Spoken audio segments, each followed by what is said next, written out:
सबों को मसीह में हमारा प्यार भरा नमस्कार। आज मैं आपको इनकरेज करना चाहता हूँ एस्तर के लाइफ से। एस्तर के जीवन में बहुत अर्ली हम देखते हैं उसने अपने माता पिता को खो दिया था और ये उसके लिए बहुत दुखद भरी कहानी रही, परिस्थिति रही, बिगनिंग रहा। लेकिन एस्तर के जीवन में हम देखते हैं कि वो उसमें फंस के नहीं रही, क्योंकि उसने प्रभु की योजना को देखा।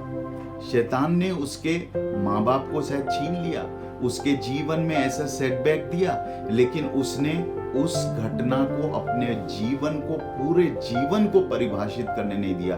दोस्तों, कई बार हमारे जीवन में कोई दुखद घटनाएं घटती है, हम प्रभु को क्वेश्चन करने लगते हैं, हम उसमें फंस जाते हैं और हमारा पूरा लाइफ, आने वाला फ्यूचर, सब कुछ उस घटना के द्वारा कंट्रोल होता है, परिभाषित होता है और रिजल्ट ये होता है कि हम जो प्रभु हमारे लिए योजना बना रहे हैं, हम उसमें शामिल नहीं हो पाते।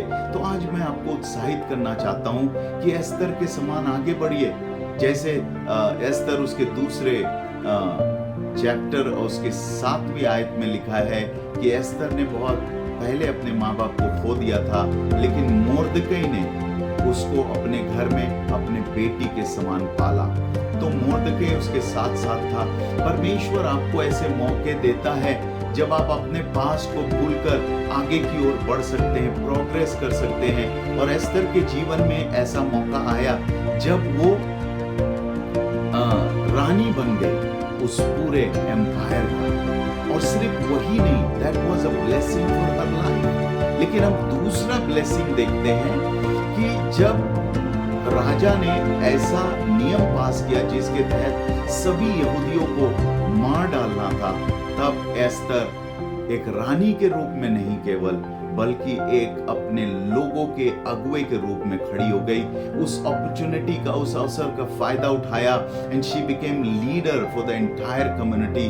और उसने यहूदियों के लिए उपवास करके, प्रार्थना करके राजा के सामने गई और अपने लोगों को बचाने में सफल हो गई। जब हम प्रभु की योजना में आगे बढ़ते हैं और बीते हुए दुखद घटनाओं में नहीं फंस के रहते हैं, तो न केवल हम अपने लिए, अपने परिवार के लिए आशीष का कारण बनते हैं, बल्कि एक पूरे देश के लिए परमेश्वर हमें आशीष का कारण बनाना चाहता है। हो सकता है आपके जीवन में घटनाएं घटी हो सकता है आपके जीवन में कुछ बुरा हुआ हो सकता है कि आप उसको बदल नहीं सकते, लेकिन आप परमेश्वर के साथ आगे बढ़िए, परमेश्वर की योजनाओं में शामिल होइए और परमेश्वर आपको बहुत से लोगों के लिए आशीष का कारण बनाना चाहता है। परमेश्वर हम सबों को बहुत आयत से आशीष दे।